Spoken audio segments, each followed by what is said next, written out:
Prezados irmãos, seja muito bem-vindo. Estamos começando mais uma vez o programa Escola Bíblica Dominical.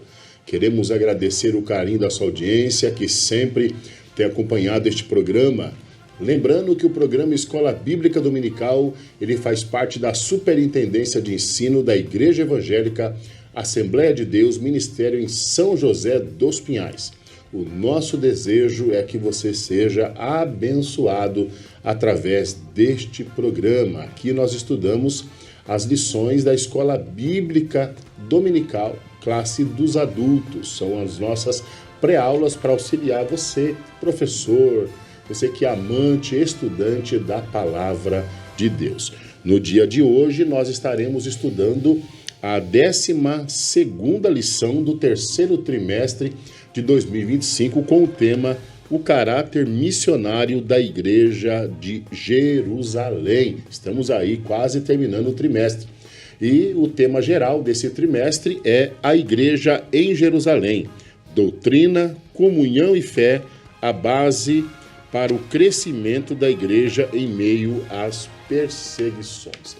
Nós queremos também solicitar a você que, se possível, acesse o nosso canal no YouTube, é Escola Bíblica Dominical SJP, ative o sininho, compartilhe o nosso programa, se inscreva lá se você não é inscrito, compartilhe também nas redes sociais da sua igreja, da sua comunidade, ajudando assim o programa Escola Bíblica Dominical a ir mais longe e atingir aquelas pessoas que ainda não assistiram. Se você acessar o nosso canal no YouTube, você vai ter também acesso às aulas anteriores ali, para você ver de forma sistemática, com calma, bem tranquilo. E eu quero pedir a você que não esqueça de compartilhar aí o programa Escola Bíblica Dominical. A lição 12, ela será estudada no dia 21 de setembro de 2025, que é o Dia Nacional da Escola Bíblica Dominical. Hoje nós estamos aqui com esse intuito, de trazer essa lição e também parabenizar a Escola Bíblica Dominical, que tem sido aí uma fonte de crescimento, conhecimento e expansão do reino de Deus. Hoje nós vamos falar sobre o caráter missionário dessa igreja em Jerusalém. Está conosco evangelista Edenilson Moura, paz do Senhor. Paz do Senhor, pastor Fábio, também pastor Davi, e a todos os irmãos que estão nos assistindo, nossa saudação, nosso abraço. Também está conosco o presbítero Davi Brizotti, a paz do Senhor. Pastor Fábio, pastor Edenilson, a todos que nos assistem, que seja uma aula proveitosa a todos. Hoje nós vamos falar sobre um tema tão importante, se não a maior missão da igreja, ou a função da igreja, que é ser uma igreja missionária. Esta igreja, que começou em Jerusalém, traz para nós alguns princípios, algumas regras e valores que, embora se passado mais de 2000 anos, nós não podemos perder e deixar de aplicar nas nossas vidas. Para começarmos já a lição, queria pedir aqui ao querido evangelista irmão Edenilson que faça a leitura do texto áureo. O texto áureo diz assim: E havia entre eles alguns varões de Chipre e de Cirene, os quais, entrando em Antioquia, falaram aos gregos, anunciando o Senhor Jesus. Atos capítulo 11 e versículo 20. Glória a Deus. Presbítero Davi, é a verdade prática. Faz parte da missão da igreja a evangelização de povos não alcançados. Nós também temos os objetivos da lição, e são 3. O primeiro, destacar o papel da dispersão cristã na expansão missionária da igreja primitiva. Segundo, enfatizar a importância da contextualização da mensagem do evangelho para diferentes contextos culturais, sem, contudo, perder sua essência. E terceiro, valorizar a prática do discipulado como base para o crescimento saudável e a manutenção da identidade da igreja. Nós também temos a leitura bíblica em classe, que está no livro de Atos dos Apóstolos, que está no capítulo 11, do versículo 19 ao versículo 30. Acompanhe a leitura da lição.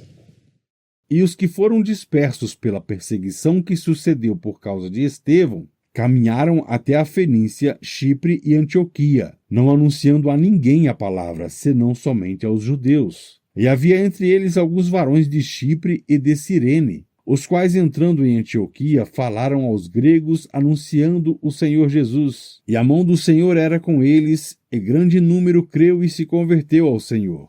E chegou a fama destas coisas aos ouvidos da igreja que estava em Jerusalém, e enviaram Barnabé até Antioquia, o qual, quando chegou e viu a graça de Deus, se alegrou e exortou a todos a que, com firmeza de coração, permanecessem no Senhor. Porque era homem de bem e cheio do Espírito Santo e de fé, e muita gente se uniu ao Senhor. E partiu Barnabé para Tarso a buscar Saulo, e achando-o, o conduziu para Antioquia. E sucedeu que todo um ano se reuniram naquela igreja e ensinaram muita gente. Em Antioquia foram os discípulos pela primeira vez chamados cristãos. Naqueles dias desceram profetas de Jerusalém para Antioquia, e levantando-se um deles por nome Ágabo, dava a entender pelo Espírito que haveria uma grande fome em todo o mundo. E isso aconteceu no tempo de Cláudio César. E os discípulos determinaram mandar cada um conforme o que pudesse socorro aos irmãos que habitavam na Judéia, o que eles com efeito fizeram, enviando-o aos anciãos por mão de Barnabé e de Saulo. Muito bem, você acompanhou a leitura bíblica em classe, também lembrando que este programa, o programa Escola Bíblica Dominical, ele faz parte da Superintendência de Ensino da Igreja Evangélica Assembleia de Deus, Ministério São José dos Pinhais, e tem como presidente o nosso pastor Ival Teodoro da Silva, né? O intuito deste programa, como falamos, é a explicação, ou de uma forma um pouco mais simples, né, a explanação da lição da Escola Bíblica Dominical. Nessa aula de hoje, tanto o evangelista Edenilson como o presbítero Davi, nós vamos aprender um pouquinho sobre esse caráter da igreja de Jerusalém, que era uma igreja missionária, ou que, na verdade, começou esse projeto, né, e vai falar hoje sobre o projeto missionário e discipulado. A introdução do plano de aula diz para nós o seguinte: a igreja de Jerusalém, mesmo enfrentando perseguições, não perdeu sua essência missionária. Os cristãos dispersos pregaram com ousadia em cidades como Antioquia, levando o evangelho além das fronteiras de Israel. Então, nós já estudamos aqui nas lições anteriores, né, onde fala de Estevão, o primeiro mártir, e a gente aprendeu que, embora fosse algo assim tão triste para a igreja, aquilo ali foi o ponto culminante para a dispersão de alguns cristãos que estavam todos, vamos dizer, amontoados dentro da mesma igreja, saíram para as suas regiões e começou esse projeto de expansão e anunciação da palavra de Deus. Na introdução do comentário já na revista, diz como o evangelho alcançou Antioquia, uma importante cidade da Síria dentro do Império Romano, né? Conhecer esse fato é relevante porque, pela primeira vez, cristãos de Jerusalém levaram a mensagem da cruz aos gentios fora das fronteiras de Israel. Já quero partir aqui com o presbítero Davi, para que tenhamos tempo. O primeiro tópico vai falar numa igreja com consciência missionária. E o subponto 1 vai dizer o evangelho além das fronteiras de Israel. Isso foi algo impressionante, né, Davi? Porque a gente viu aqui um crescimento exponencial da igreja. Eu sei que teve esse ponto culminante, mas você poderia trazer para a gente como se deu esse começo, né, dessa expansão do evangelho além das fronteiras de Israel. Estava conversando em off com o evangelista aqui, que é meio que chovendo molhado, né? A lição por si só ela é muito explicativa, mas a gente vai colocar alguns detalhes, né, para acrescentar na sua aula, poder passar aos seus alunos. Até queria ler aqui uma frase de Charles Spurgeon, para início. Os cristãos não estão em perigo quando são perseguidos. Eles estão em perigo quando são admirados. Vocês estão entendendo isso? Isso é forte. O que eu quero dizer é que quando eles estavam ali, todos, como o senhor bem colocou, todos em Jerusalém, é como se estivesse dentro de uma caixa. não é que fora necessário o mártir de Estevão para que isso, né, se expandisse. Não é isso. Deus, através do martírio, tá, e da perseguição dos opositores, meio que expeliu os cristãos dali, pelo medo, né, de serem mortos, como foi com Estevão. E Deus fez desse evento, né, uma catapulta para que pudesse, então, ali sair daquele caráter, né, meio que local, e se expandisse para fora dos horizontes da Judéia. Porque até então só tinha sido, até onde eu sei, até a Samaria, né? Samaria tinha recebido, mas o povo samaritano também tinha a ideia de um Messias.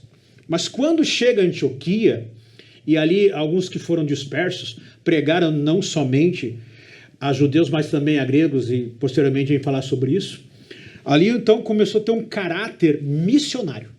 Até aqui, né, se me permitem, não é uma correção, não é longe disso, mas eu acrescentaria, né, pastores, uma coisa que o senhor colocou muito bem aqui, que é o caráter missionário da igreja em Jerusalém. Eu colocaria também o caráter missionário e discipular da igreja. Porque não basta somente proclamar se não dá o amparo para que o novo converso conheça, que era o caso dos gentios, que não tinham ligamento nenhum com o judaísmo, muitos deles nem conheciam a doutrina judaica, muito menos que estavam aguardando o Messias. Como então a igreja, nesse momento, daria a instrução para que eles pudessem conhecer a Cristo e mudar de vida? Mas aí já vai entrar lá nas cartas paulinas, tá? Isso já é uma outra aula, outra situação. Mas, para resumir, é um novo ressignificado do Evangelho, para que os gentios pudessem alcançar, tá, o verdadeiro Deus. Qual que era a mensagem aos judeus? O Messias prometido, Jesus. E agora a mensagem para os gentios? O Deus verdadeiro, o único Deus a ser adorado. Tá? Não é verdade que é necessário prensar as flores para que elas exalem melhor perfume, mas há algumas moléculas nas flores que, frixadas ou pressionadas, elas exalam melhor perfume. O que eu estou dizendo com isso? Se a igreja estivesse em Jerusalém, talvez ela não expandisse tanto quanto imaginava que fosse. Mas o Senhor Jesus já tinha, né, a intenção de expandir isso. Tinha dado já a visão para Pedro sobre a casa de Cornélio. No livro de Gênesis, a palavra diz lá em Gênesis 12 que todas as famílias da terra, não era só as famílias judias, mas a família da terra seriam abençoadas, seriam alcançadas pelo verdadeiro Deus. Então, essa pressão que eles sofreram surgiu um efeito contrário até, que os opositores não aguardavam isso, evangelista. Eles esperavam que, se nós abafarmos aqui ficarão. Mas, ao contrário, foi um efeito inverso disso. Quando eles apertaram a igreja, né, pelo martírio de Estevão, a morte de Estevão, exalou o perfume, o bom perfume de Cristo a todas as nações. Então, meus irmãos, quando a igreja é pressionada, vamos dizer assim, e não acomodada, nós exalamos o verdadeiro perfume. É porque nas perseguições, nós tivemos o exemplo disso alguns anos atrás, com a pandemia, muitos, infelizmente, não voltaram, foram pressionados e não voltaram. Mas, com isso, muitas vidas foram alcançadas através da mídia. Saiu, então, algumas igrejas saíram das 4 paredes e foram fazer lives, e ali muitas vidas que não foram alcançadas através da mídia. Isso quer dizer que estão exalando o bom perfume. Então, se deu, pastor, o evangelho além das fronteiras, por uma perseguição que Deus, como uma flor prensada, exalou o seu perfume, o bom perfume de Cristo. Engraçado que o dispersar da igreja ou dos cristãos não foi assim como o inimigo queria, né? Achando que a igreja fosse parar e estacionar. Diz aqui, os que foram dispersos pela perseguição que sucedeu por causa de Estevão, caminharam até Fenícia, Chipre e Antioquia. Romperam as fronteiras, né? E muito, né? Porque Chipre é uma ilha. Então veja quanto eles tiveram que navegar para chegar em Chipre. Então foi muito benéfico, né, esse apertar, essa prensa, né, que a igreja primitiva sofreu. Através disso puderam se expandir. Embora através de um martírio, aqui a gente vê, podemos dizer assim, né, Deus tirando o povo da zona de conforto, né, dispersando eles, mas já partindo aqui para o evangelista Edenilson, os cristãos foram dispersos, mas mantiveram a sua consciência da obra missionária que eles tinham que fazer e começaram a anunciar a palavra. Foi isso mesmo, evangelista Edenilson? Pastor, a gente tem que entender algumas coisas aqui, e foi o presbítero Davi foi muito feliz no que ele colocou ali, que essa questão foi uma preparação que o próprio Senhor preparou para que as pessoas pudessem sair de Jerusalém e propagar o Evangelho. Eu tenho duas palavras aqui que eu acho que me chamaram a atenção, que uma é consciência missionária e a outra é cristãos dispersados. É importante a gente entender que nessa época havia uma consciência nos crentes da sua missão, a qual Jesus coloca ali tanto no livro de Mateus, no capítulo 28, quanto no livro de Marcos, capítulo 16, onde ele deixa o comissionamento da igreja, ide. Em ambos os textos ele fala, ide. Mas, diferente, por exemplo, dos nossos dias, onde a igreja atual tem uma consciência da necessidade de enviar os missionários, naquela época não havia essa consciência. Eu acho até um pouco contraditório quando coloca-se ali uma igreja com uma consciência missionária, porque ali havia uma igreja que ela tinha consciência da sua necessidade de pregar o evangelho, mas ainda não havia missão. O senhor quer dizer que não havia aquela consciência de enviar alguém? De enviar alguém. Por exemplo, hoje nós temos um departamento de missão que, quando ele vai enviar alguém, o que ele faz? Ele se planeja, ele se organiza, ele custeia um missionário. Naquela situação, não havia nada de planejamento. Houve um improviso, houve uma necessidade. Qual era a necessidade? Fugir. Fugir porque havia uma perseguição feroz. E essa perseguição feroz fez com que aquelas pessoas, aqueles crentes, né, saíssem do seu lugar e fossem para outras regiões. Então aqui é o primeiro ponto que eu acho que é interessante. Aqui está falando cristãos dispersados. Não está falando cristãos dispersos. Tem diferença. Aqui é um imperativo. Eles foram, é uma ação, dispersados. E quem fez isso? Deus. Eu entendo como foi planejado, foi orquestrado, como o senhor bem falou, preparado por Deus para que toda aquela situação se construísse, se configurasse, fazendo com que aqueles crentes fossem despertados a sair do seu lugar e a ir para outras regiões. E aí é interessante, porque daí aqui a gente percebe que, apesar da igreja que estava se formando ainda em Jerusalém, talvez não ter essa consciência missionária de construir, de enviar missionários, mas havia uma consciência, sim, da missão dela. E essa consciência da missão é que veio aos corações daqueles homens que não deixaram de pregar a Jesus. E levaram a comissão. Jesus. Exatamente. A responsabilidade da comissão. Exatamente. Eles tinham a responsabilidade daquilo que Jesus havia passado para eles. Vocês devem ir e pregar o evangelho, falar a toda criatura. E quem crer será batizado. É como que eles dissessem assim, então, nós estamos sendo dispersos, mas não importa. Onde a gente passar, nós vamos anunciar esse evangelho. Exatamente. É interessante quando você vê uma pessoa que aceita Jesus, e aqui eu abro um parênteses, porque essa pessoa que aceita Cristo, ela tem, a gente fala do primeiro amor, ela tem uma chama acesa. E ela é tão missionária quanto nós, que já estamos aqui, às vezes, há muitos anos dentro E é da igreja. natural o desejo de falar de Cristo. E é né? natural, porque aquilo ali faz bem a ela. Então, o que ela faz? Ela quer proclamar, ela quer levar. Então, quem são os maiores missionários hoje dentro da igreja? Até um novo converso. Os novos convertidos. Exatamente. São aquelas pessoas que às vezes acabaram de chegar aqui. Quer um exemplo?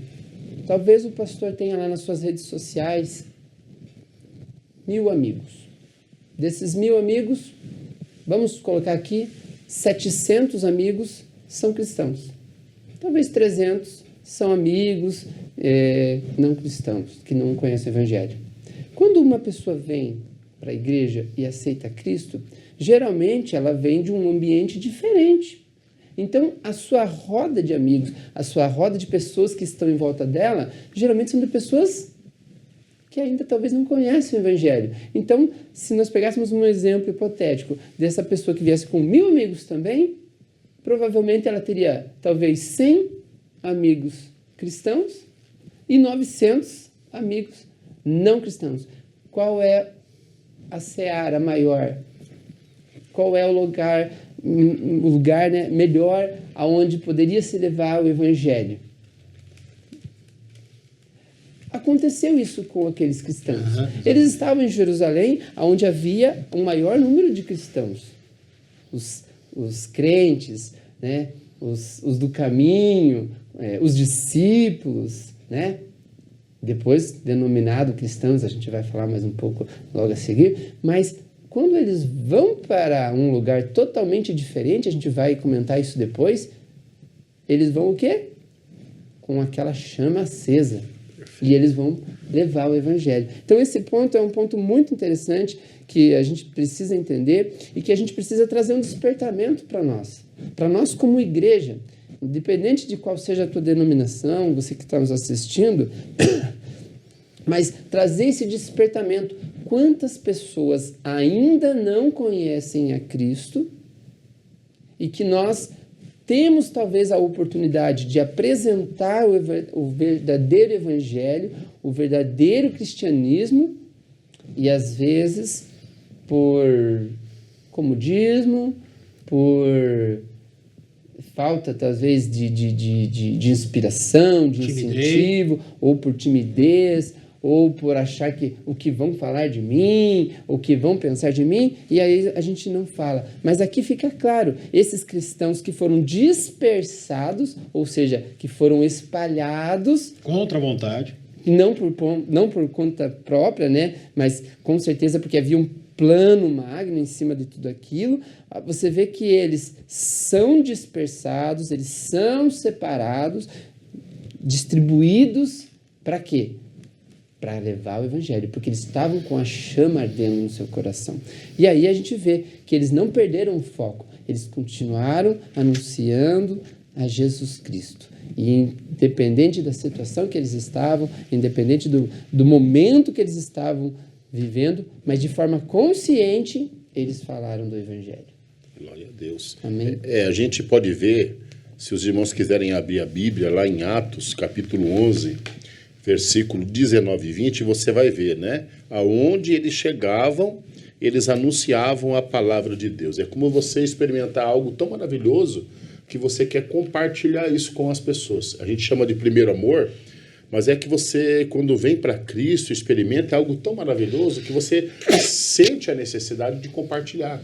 E é isso que eles sentiam, né? Você pode abrir Atos 11, 19 ao 20, aonde eles chegavam, anunciavam a palavra de Deus. Fenícia. Fenícia é em cima, né? Chipre. Você vê longe, né? Sim. Fenícia seria a Babilônia. Dentro desses novos convertidos, eles saíram, né? A gente vê lá eles, Fenícia, Chipre, Antioquia. Eles começam a anunciar a palavra e novos cristãos se convertem. Começa o surgimento de novos cristãos. E aqui o escritor vai dizer, cristãos leigos, mas capacitados pelo Espírito. O texto deixa claro que foram esses cristãos comuns, ou os novos convertidos, que ainda não tinham muita experiência, né, os fundadores da igreja em Antioquia, uma das mais relevantes e importantes do Novo Testamento. É o que a gente acabou de falar. Novos convertidos, embora não pleno conhecimento de Cristo, mas o desejo, começam a anunciar, né? Talvez eles não tenham o pleno conhecimento, mas têm a capacitação do Espírito Santo, né? Isso faz a diferença na vida. Isso é o mais importante, né? Não, eu sempre digo que não é a academia que vai te ensinar. Quem te ensina é o Espírito Santo. É ele que revela o coração do pecador, a necessidade de cada um. E nós vamos ver aqui, ó, e eles deixam bem claros que eles não eram apóstolos, nem diáconos, nem presbíteros. Contudo, eles foram usados por Deus para fundar aquele trabalho e foram bem sucedidos. Abre aspas. Aí é o segredo. A mão do Senhor era com eles. Denilson, a gente vê aqui o seguinte: novos convertidos, né, não tendo pleno conhecimento de Cristo, mas cheios do Espírito. Isso não extingue a necessidade também, na sequência, de ir conhecendo mais, se aprimorando mais, se preparando mais para essa grande obra que está começando. Exatamente, pastor. É importante a gente entender que, apesar deles serem leigos, né, anônimos aqui, o próprio texto, né, se a gente for abrir ali no livro de Mateus, no capítulo 28, que fala sobre o nosso comissionamento, né, para a gente ir e pregar o Evangelho, é interessante que a comissão nossa é porque a gente vá, pregue o Evangelho e ensinando-os. Ou seja, primeiro você prega. Depois que você aceita a Cristo, aí você tem que ser ensinado. E depois de ensinado, você vai ter que ser batizado ali. Então você aceitou a Jesus, fez o discipulado, e após o discipulado, você vem ao batismo, consciente daquilo que você está fazendo. É muito interessante essa explanação que o pastor colocou, porque justamente esse foi o que o Senhor nos mandou, né? Vão, façam discípulos de todas as nações, batizando-os no nome do Pai, do Filho e do Espírito Santo, ensinando-as a guardar todas as coisas que eu tenho ordenado a vocês. Mateus capítulo 28 e versículo 19 e 20. Glória a Deus. Queridos irmãos e amigos, nós estamos estudando hoje a lição 12 do terceiro trimestre de 2025 com o tema O caráter missionário da Igreja de Jerusalém. Nós já estamos partindo para o segundo tópico da nossa lição e aqui vai nos apresentar uma igreja com visão transcultural. Vai citar aqui o que o presbítero Davi já tinha mencionado, né? Que eles têm contato com a cultura grega, que é uma cultura helênica. O que era essa cultura, ou essa cultura grega, essa helênica? O que aconteceu aqui? Né? Novos cristãos começam a surgir dentre os gregos, né? Novos convertidos. A gente chama de gentios, né? Aqueles que não vieram do judaísmo. Uhum. Como é que se deu isso, presbítero? Talvez se pergunte o que é o helenismo. Né? É muitas coisas. Então, eu até indico que também você estude e procure saber mais. Então, eu vou dar um breve, é bem rápido pelo tempo que nós temos, tá? O que é o helenismo? O que havia ser o helenismo? É uma característica, tá? Que Alexandre o Grande, ele impunha, colocava sobre os povos conquistados. Ele trazia a cultura grega, ainda mais o grego mais não moderno de hoje, mas o grego chamado o grego não primitivo, ou o grego clássico, tá? E ele trazia essa cultura para que todos pudessem ter a mesma ideia. Isso até o Império Romano fazia, tá? O Império Romano, quando conquistava um povo, ele mandava o apóstolo, que era o enviado. Por isso que a palavra apóstolo tem essa característica de ser enviado, porque traz essa ideia de um enviado para implantar uma cultura dentro de um povo conquistado. O que era o helenismo? Eles conquistavam aquele povo, ou quando eles não tiravam a cultura daquele povo, eles a aculturaram dentro da cultura grega. E isso quando eles não colocavam também e mesclavam as culturas. O que acontecia? muitos judeus dispersos, né, com a primeira invasão de Roma, eles dispersaram para todas as regiões, e lá eles ficaram e criaram famílias, comércio, e se estavam ambientados dentro das províncias, dentro do país em que eles se encontravam, tá? Dentro do Império Romano. O que acontecia? Eles eram judeus por religião, mas culturalmente helenistas.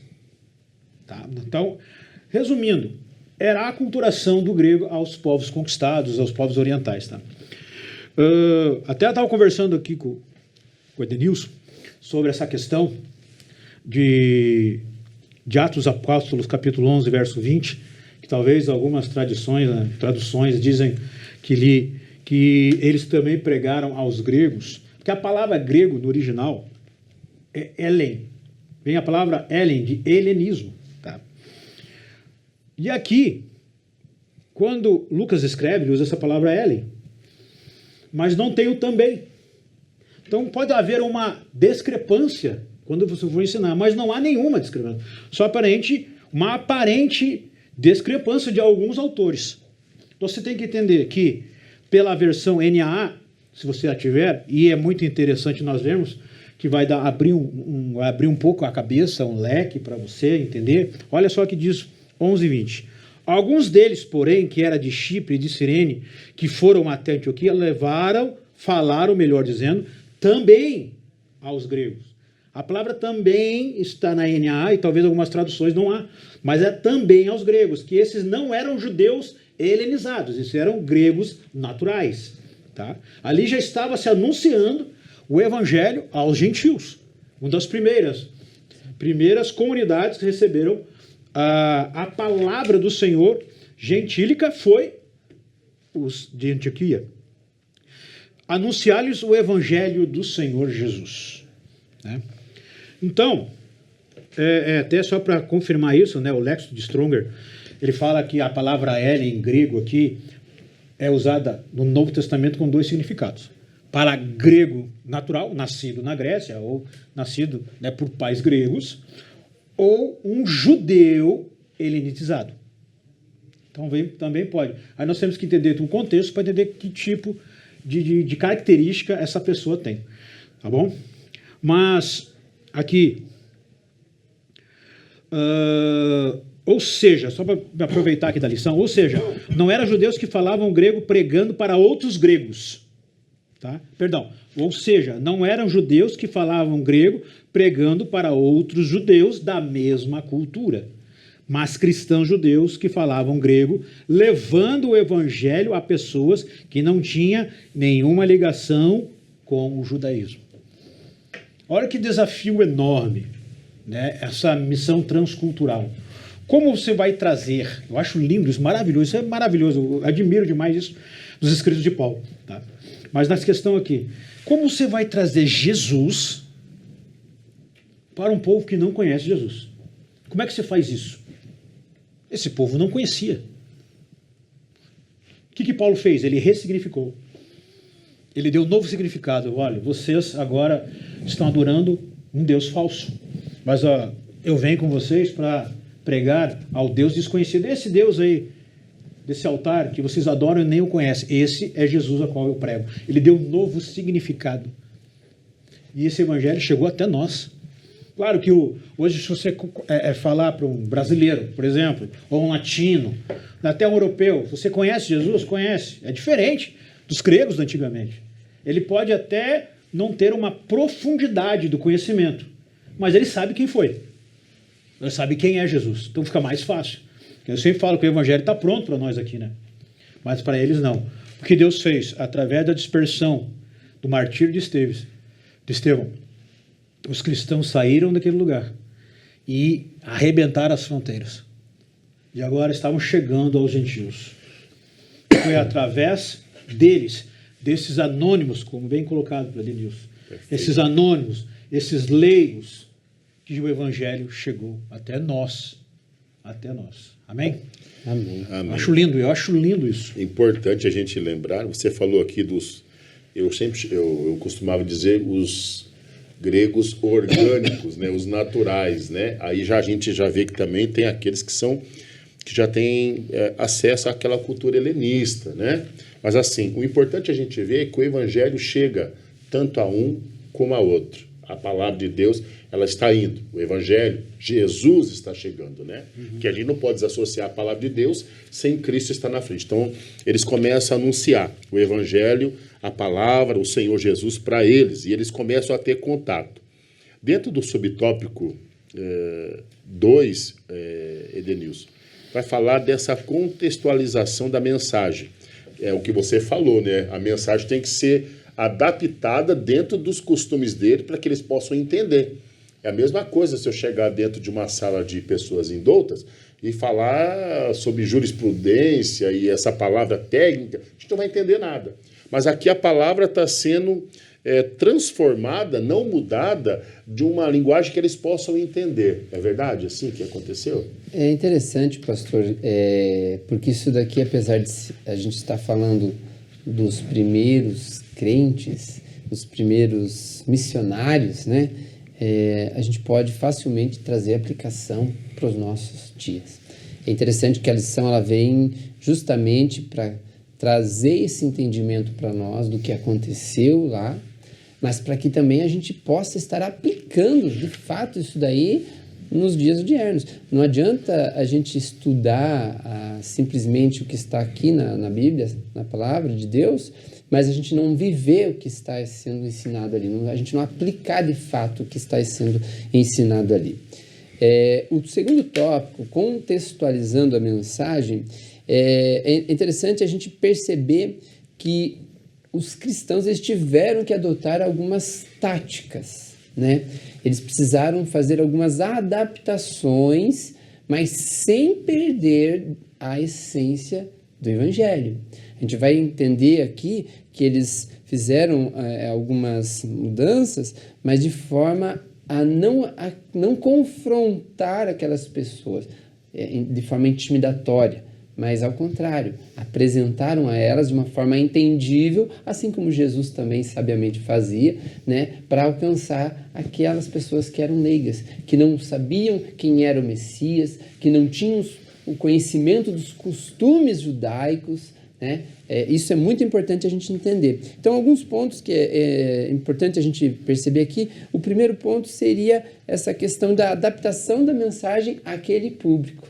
Assim como existe nas missões transculturais é justamente porque ela é uma missão fora daqui. Ela é transcultural, ela é para um outro povo, para outra cultura. Então, da mesma forma que quando a gente envia um missionário, por exemplo, para tratar com um povo indígena, ele vai ter que conhecer o povo indígena, ele vai ter que conhecer os costumes daquele povo. Se a gente mandar para um lugar, por exemplo, para a África, ele vai ter que se adaptar aos costumes, às regras daquele povo. Ou senão ele vai ser rejeitado ou pode ser até morto. Mas é interessante que esses irmãos que foram até Antioquia, o que eles fizeram? Eles foram lá, anunciaram o evangelho, mas dentro de um contexto cultural que aquelas pessoas pudessem entender, que pudessem aceitar aquilo ali. Para os gentios, eles não tinham nenhuma base hebraica, né, para poder trabalhar aquilo. Então, eles precisavam ser ensinados, né, alcançados com uma outra forma, com uma outra linguagem.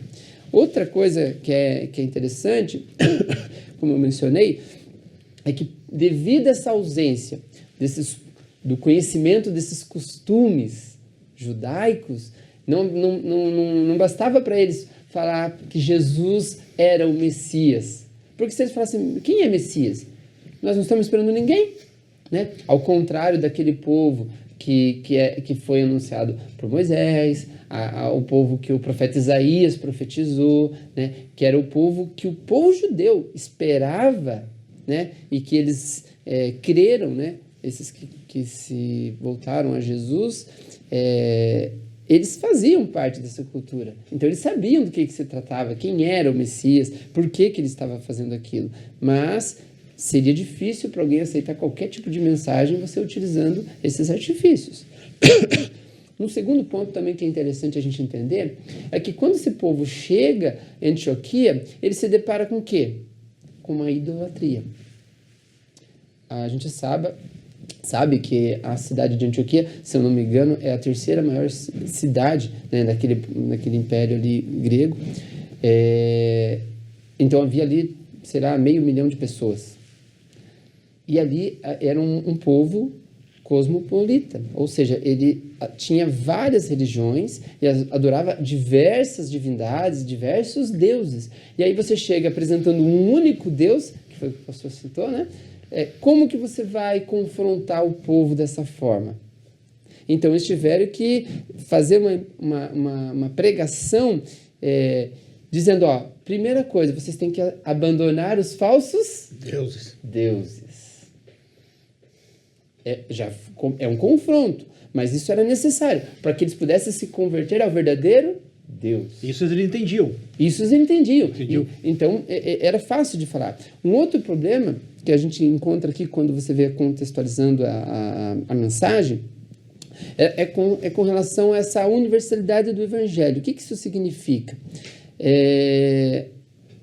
A mensagem devia ser uma mensagem universal. Não poderia ser uma mensagem específica do povo judeu. Porque se eles apresentassem simplesmente o rei dos judeus, o povo grego não interessava. Então, quando eles apresentam que o Senhor Jesus era um Deus todo-poderoso, era o Senhor, aí você despertou o interesse das pessoas. Você não estava falando que ele era o presidente do Brasil, ou que ele era o presidente dos Estados Unidos, se a gente estivesse falando hoje. Não, nós estamos falando aqui do governo sobre todas as coisas. O maior governante, o maior rei, o Senhor dos senhores. E aí vem a ênfase em quem? Em Jesus. Aí eles colocam que Jesus, sim, não como o Messias, porque eles não entenderiam assim, mas eles colocam Jesus como o Senhor. Tanto que, se a gente for observar, existem várias passagens ali no livro de Atos que falam de Jesus, inclusive no batismo.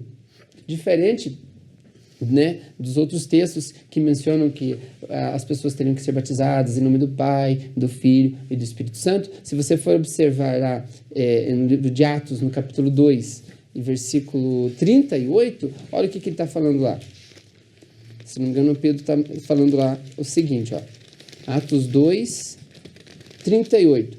Então Pedro respondeu: arrependam-se e cada um de vocês seja batizado em nome de Jesus Cristo.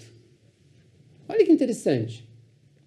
Pedro pede para eles serem batizados em nome de Jesus Cristo, e não em nome do Pai, do Filho e do Espírito Santo. Eles conheciam a Trindade? Do Pai, do Filho e do Espírito Santo? Provavelmente não. Provavelmente não. Então seria muito mais difícil eu querer explicar sobre a Trindade para aquele povo leigo do que eu falar, estou falando de um Salvador, que se chama Jesus Cristo. Pedro usa esse texto justamente, aqui a gente consegue perceber. Aqui não está tirando a atribuição, né, de você batizar em nome do Pai, do Filho e do Espírito Santo. Não é isso. Mas ele está falando assim, olha, eu estou te apresentando um rei. Eu estou te apresentando um Senhor. Esse Senhor é Jesus. E aí Pedro usa esse texto para fazer justamente, você sabe esse Jesus que eu falei para vocês? Então, agora vocês vão e batizem em nome de Jesus Cristo. E aí eles conseguem entender aquilo. Eles conseguem assimilar aquilo. Então é interessante que você vê, você consegue perceber que esses primeiros cristãos, evangelistas e missionários, eles estavam sensíveis também que aquele povo era um povo gentil, que não conhecia ainda. E eles usaram de uma graça, que eu tenho certeza que foi o Senhor que os concedeu, para apresentar um evangelho simples, puro, mas verdadeiro, sem perder a essência um Salvador Jesus Cristo. Uma coisa que eu sempre gosto de lembrar aos nossos irmãos, amigos, aqueles que acompanham, dentro desse contexto onde os discípulos, né, os apóstolos, melhor dizendo, estão saindo a anunciar o evangelho, esses novos cristãos, e para eles está sendo muita novidade, coisas novas. Essa cultura grega, havia dentro dela um sincretismo religioso, uma mistura muito grande, né? Mas é importante lembrar que até os próprios apóstolos, eles não têm ainda toda a doutrina pronta, compilada. Eles estão também recebendo do Senhor. Exato. Eles estão recebendo e ensinando. Tá começando a estruturar a doutrina bíblica, né? Os ensinos, tudo. Então, tem que ter muito cuidado nisso, né? E a gente vê aqui o zelo de poder anunciar. Por isso que Pedro, quando Pedro anuncia lá, arrependei e sejam batizados em nome de Jesus. Por quê? Porque as coisas estão ainda se desenrolando. Deus ainda está preparando isso, né? Uma coisa que eu me lembrei, que batismo para o judeu não era algo estranho, era normal. Quando alguém se convertiu ao judaísmo, se tornaram prosélito, tá? Eles eram batizados. Então eles já sabiam que havia uma mudança naquele batismo. O batismo significa mudança, né? Um comportamento, uma mudança de vida. Agora, quando Pedro, e você usou muito bem isso, quando Pedro ele fala em nome de Jesus, o que me chamou a atenção, parecia que Pedro estava dizendo assim, viu, agora é tudo nele. É ele. Esse barbudo que estão vendo aí é ele. É tudo nele, é tudo para ele, é através dele. É isso que ele quer dizer. Então, depois disso, vocês receberam, se estão vendo isso, agora vão lá e batizam em nome dele. Ele não está negando realmente o batismo da Trindade. Ele só está dizendo agora o batismo que é através dele. Exatamente. Eu me lembrei de uma passagem agora, eu só não me recordo onde é que está, vocês podem me ajudar, onde o próprio apóstolo Paulo chega em um lugar, se eu não estou enganado, né? E lá ele descobre vários cristãos, lá, já convertidos. E aí, quando Paulo apresenta, fala do Espírito Santo do batismo, ele fala, não, mas peraí. A gente não conhece. A gente não conhece, mas são cristãos. Né? A gente conhece Jesus, tudo, mas Espírito Santo, quem é o Espírito Santo? O que é batismo? E Paulo falou assim, então, se vocês não conhecem, eu vou apresentar para vocês. E Paulo batiza, você vê que a coisa é tão extraordinária, que acontece, por incrível que pareça, tão rápido, né, que é interessante a gente pensar. Né? E tudo está sendo aplicado de uma maneira muito transparente. Deus está trabalhando em toda a história humana, preparando o caminho, preparando a palavra, a mensagem, para que ela chegue aos corações. Né? Hoje nós somos privilegiados porque nós temos a profecia do Senhor compilada, né, nesses 66 livros. Nós temos ela aqui. Mas olha a dificuldade dos cristãos. Ouvindo de um, anunciando, mas será que esse que está me anunciando é verdade? Vou dar credibilidade para ele? Será que o que ele fala é verdade? Pode chegar um outro anunciando outro evangelho. Aí lá na frente, né, o próprio Paulo vai dizer, olha, se alguém apresentar outro evangelho além do que já está posto, seja anátema. Né? Todo o cuidado do desenrolar. Mas vamos lá, para a gente poder finalizar, porque a aula está gostosa, tá boa, está interessante, né? E nós queremos que você continue acompanhando nosso programa. Hoje nós estamos estudando a 12ª lição do terceiro trimestre de 2025, o caráter missionário da Igreja de Jerusalém. Presbítero Davi, uma igreja formada, ou uma igreja que forma discípulos, e aqui fala sobre a base do discipulado. Como é que se deu isso? Ao serem informados que o evangelho havia chegado em Antioquia, a igreja de Jerusalém envia, né, os apóstolos enviam Barnabé. A igreja, sabendo que havia novos conversos, novos convertidos em Antioquia, agora era necessário discipulá-los. Eu sempre digo uma coisa, e a igreja primitiva, ela possui 4 pilares, que é o querigma, sempre falo aqui, a proclamação, o didaquê, que é o ensino, depois a koinonia, tá? Que é a comunhão, você entra em comunhão, e depois a diaconia, que depois de tudo isso, o crente está envolvido, né, no seio da igreja, na comunhão da igreja, aí ele começa a servir a igreja. Os 4 pilares. Aqui era necessário o 2º pilar, fundamentar, solidificar, né, os ensinos dos evangelhos e os ensinos apostólicos desses novos convertidos. Aí envia o discípulo Barnabé.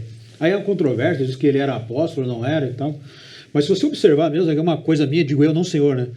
Que o que esse homem fez era extraordinário. Esse homem foi o tutor de Paulo. Ele conduziu a Paulo, e o Paulo era apóstolo. Tá? Havia, então, os desafios de discipular aqueles que não conheciam sobre Cristo. Foi bem colocado pelo evangelista aqui. Como fazer isso? Como ele bem colocou, dá um novo contexto, uma nova ressignificação. Chamaram quem? Um discípulo conhecedor do grego, Barnabé.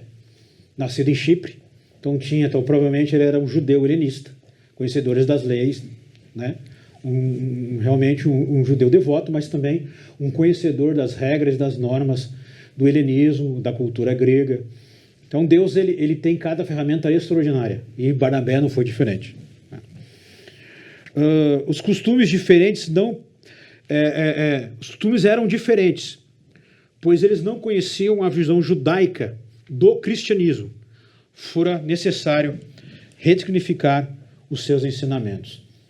Para isso, aí entra em cena, né, o apóstolo Paulo. Até então, aqui Saulo, né?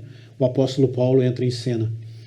Também uma ferramenta preparada, como o próprio livro de Atos dos Apóstolos fala, no capítulo 9, que ele era uma ferramenta, um vaso para esta finalidade. Deus, dentro da, vamos dizer assim, né, coerência histórica, tudo foi dado de passo a passo para que chegasse esse momento. Deus já havia salvado Paulo. Paulo tinha ficado na Arábia, um período de 3 anos ali, buscando conhecimento no Antigo Testamento sobre o Messias, vindo que era Jesus. E no momento exato, quando surge então as primeiras pregações de gentil, for agora necessário discipulá-los. E quem está ali? Barnabé e Paulo. Então ele chama Paulo conhecedor. E ali então, a partir daquele momento, explode então as fronteiras, eu uso essa expressão, não, explode as fronteiras transculturais para que o evangelho proclamasse a todo o mundo, né? Aqui, ó, só para me encerrar aqui, usando a lição, olha como é importante o ensino. E infelizmente, tá? Digo isso com pesar no coração, existem líderes, porque isso não é culpa da igreja, isso é culpa da liderança, que não dão o devido valor ao ensino da palavra de Deus, aos cultos de ensino e à escola bíblica dominical, tá? Sem ensino, a igreja não cresce em graça e conhecimento. O crescimento saudável só é possível por meio da obra de evangelização e do discipulado. Como é importante. Graças ao bom Deus, o nosso campo aqui é um exemplo para isso. Alguns dias atrás tivemos o discipulado feminino, tá? E o discipulado masculino. Foi uma bênção, aprendemos demais. Ali com o pastor Lailton e com o pastor Alexandre Versuti. Coisa maravilhosa. Então, irmãos, eu já sou crente, não preciso ser discipulado. Eu não, irmão. Eu sou crente há 30 anos, estudo a palavra e preciso ser discipulado. O discipulado é um estágio constante. O conhecimento, o crescimento não para, né? É conhecimento constante. Andando sempre, crescendo, sendo discipulado. Porque eu, Davi, eu preciso corrigir muitas falhas. Então, através do discipulado, de um tutor que conduz. E a igreja de Antioquia também. Fora necessário isso. Esse aperfeiçoamento, né? Tiramento das escórias. Glória a Deus. Importante, então, a gente saber que essa igreja é uma igreja que tinha por base o ensino, né? E até deixando claro lá o texto que foi mencionado pelo evangelista Denilson em Mateus 28, 18 a seguir, né? Uma igreja discipuladora, né? É importante lembrar que com a dispersão ali dos cristãos, tudo, né, para as suas regiões, a igreja de Jerusalém não acabou, ela continua. Né? Um pouco menor de membros, né? Eles saíram da sede e foram formar as congregações, né? Os pontos, né? Isso é importante lembrar. A igreja não acabou, continua. Mas, Edenilson, para a gente finalizar aqui, o subponto 2 do tópico 3, denominados cristãos. Até então, né, não eram chamados de cristãos, mas sim de irmãos, crentes, discípulos. Como é que você deu isso, para a gente poder entender? É interessante, pastor, porque comentarista, ele fala, né, sobre as diversas formas que eram conhecidos, né, aqueles que seguiam a Cristo, né? Em Atos capítulo 1, versículo 16, ele fala de irmãos. Em Atos 2, 44, ele fala de crentes. Em Atos 6, 1, chama de discípulos. Em Atos 9, 13, ele fala dos santos. Mas ele também fala em Atos 9 e 2, daqueles que eram do caminho. Algumas versões, a gente até estava discutindo antes aqui, fala, quando Saulo ainda não estava convertido, né? Ele fala daqueles que eram daquela seita, daquele grupo, né? E mais tarde, agora, na Antioquia, essas pessoas, elas são chamadas de cristãos. Vários estudiosos entendem que esse termo cristão, ele foi utilizado até de forma pejorativa. É igual quando, às vezes, você chega em um determinado local e daí, vocês já devem ter visto muito isso, lá vem o crentão, né? Muitas vezes a gente já ouviu isso daí, ó, o crentão. Já vem o santarrão. O santarrão. Do crentinho. Ou o crentinho. O crentinho já é mais diminutivo ainda, né? Mas esses termos, né, eles são utilizados muitas vezes de forma pejorativa, né? O que acaba acontecendo é que esses termos acabam pegando, né? E aquilo que era para talvez ser tido como uma chacota acaba sendo uma credencial que identifica aquela pessoa que se porta daquela maneira, que age daquela maneira. A gente vai ver depois no último tópico sobre a identidade cristã, e aí a gente vai entender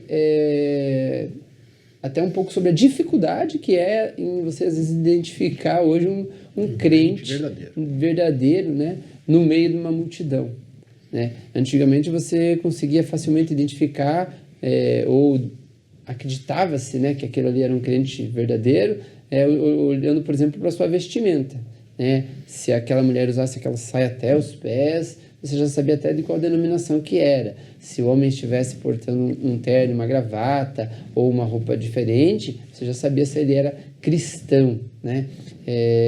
Muito embora hoje ainda nós conservamos ainda os bons costumes, mas não deixamos de ser crentes, né? Não deixamos de ser cristãos por não estar, às vezes, utilizando uma gravata, não deixamos de ser cristãos por estar usando, às vezes, uma camiseta, uma bermuda. Isso não deixa nós menos crentes. Isso é importante a gente frisar, tá, irmãos? Mas é interessante a gente entender aqui que esse termo cristãos, ele foi utilizado de uma forma provavelmente pejorativa, né? O termo cristão, ele pode ter sido originalmente usado, como eu falei, para os adversários daqueles irmãos, né, que eram do caminho, como eu falei. Joséfo, ele fala que esse termo, né, foi utilizado para os seguidores de Jesus. Essa palavra significa literalmente povo de Cristo, ou povo seguidor de Cristo. E ela reflete exatamente a crença básica e genuína que a igreja primitiva tinha em Jesus, o Messias, né? A gente também pode estudar e entender, né, que apesar de vários termos diferentes que foram utilizados, crentes, santos, irmãos, todos se referiam àqueles que estavam ali professando a Cristo. E é o que nós fazemos hoje, né? Nós somos cristãos porque a gente serve a Cristo, a gente segue a Cristo. Apesar de alguns usarem esse termo cristão de uma forma, às vezes, até banal, né? Porque existe diferença entre cristão, existe diferença entre denominados evangélicos. Por exemplo, todo católico é cristão? Porque eles também professam a Cristo. Crentes, né? O evangélico é cristão? Sim, nós também professamos a Cristo.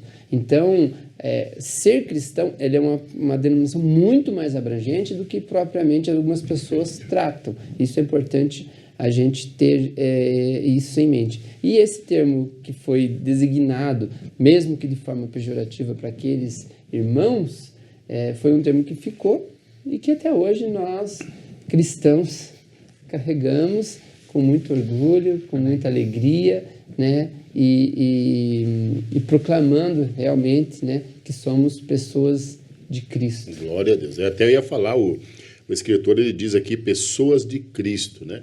E até a título de correção, eu já vi vários irmãos usando a palavra cristões. Não existe palavra cristões.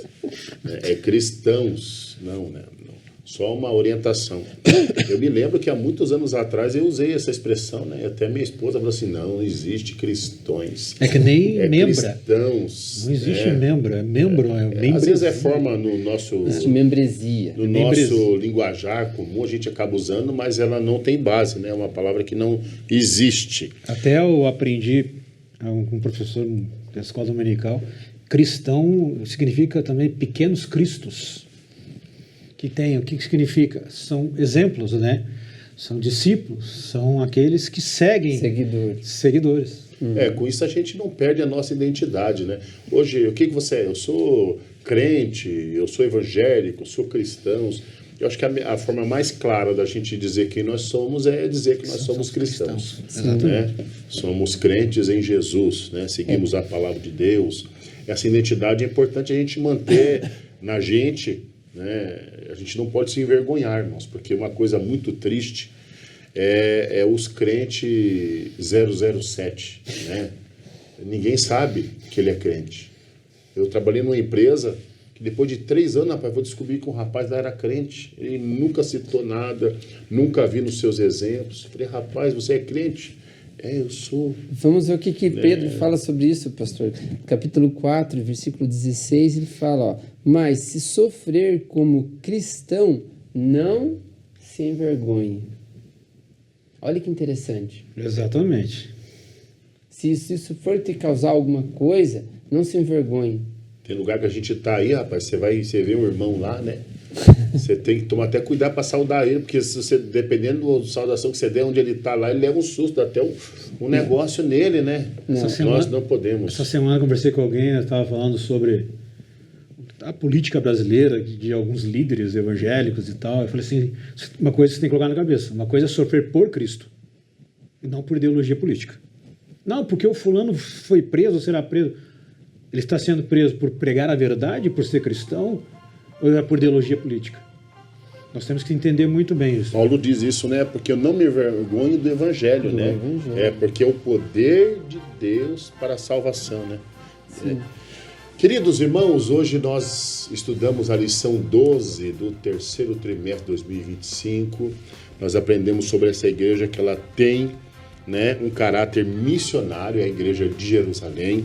Eu queria agradecer aqui imensamente a presença do presbítero Davi. Obrigado, pastor. Por estar conosco, do evangelista irmão Edenilson Moro também. Amém, pastor. Muito obrigado pela oportunidade. Para mim é uma honra poder estar aqui com os irmãos, dividindo essa mesa e também podendo aprender um pouco mais da palavra de Deus. Glória a Deus. Para concluir, irmãos, queria ler aqui a conclusão da nossa revista, que diz o seguinte: aprendemos com a providência de Deus faz com que o evangelho chegue por meio da igreja a povos ainda não alcançados.